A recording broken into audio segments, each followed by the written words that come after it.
Donc le montage à transistor bipolaire, donc on va remplacer cette commande bipolaire par un transistor MOS.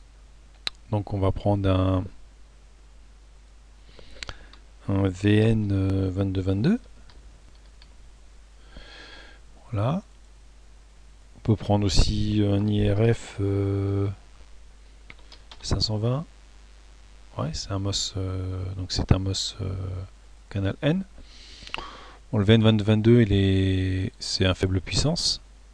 Voilà, donc on va le brancher comme ça.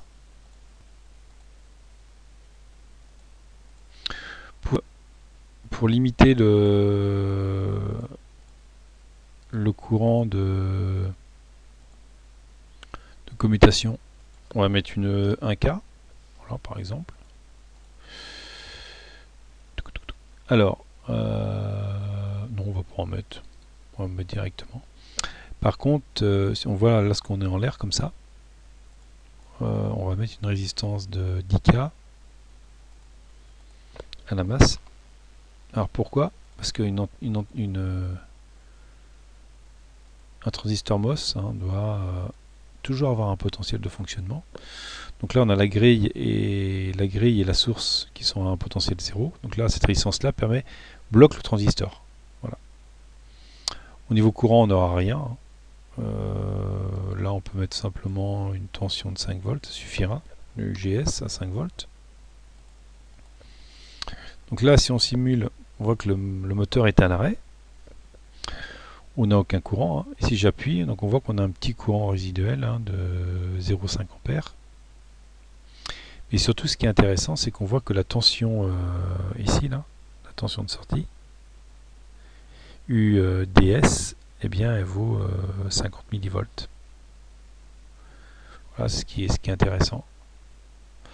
Alors, si on a, donc on voit le courant, donc là on a 85 milliampères. Donc si on met un transistor MOS de puissance, un IRF 520 qui supporte jusqu'à 10 ampères de mémoire, donc la grille, on la met là, la source, à la masse et le drain. Donc là si on lance la simulation, donc on voit que là on a 80 millivolts. Mais surtout ce qui est intéressant c'est que si on a une résistance de 12 ohms, donc ça fait un courant de 1 ampère, 1 sous 12 volts. On voit qu'on a une tension UDS qui est faible, qui vaut, vous voyez, qui diminue, qui vaut 0,5 volts pour un courant de 1 ampère. Donc il y a des transistors MOS qui ont une résistance, ce qu'on appelle drain source, RDS on, qui est encore beaucoup plus faible que cela. Voilà. Donc c'est le gros avantage des transistors MOS. Et là c'est un MOS canal N, avec la flèche rentrante ici.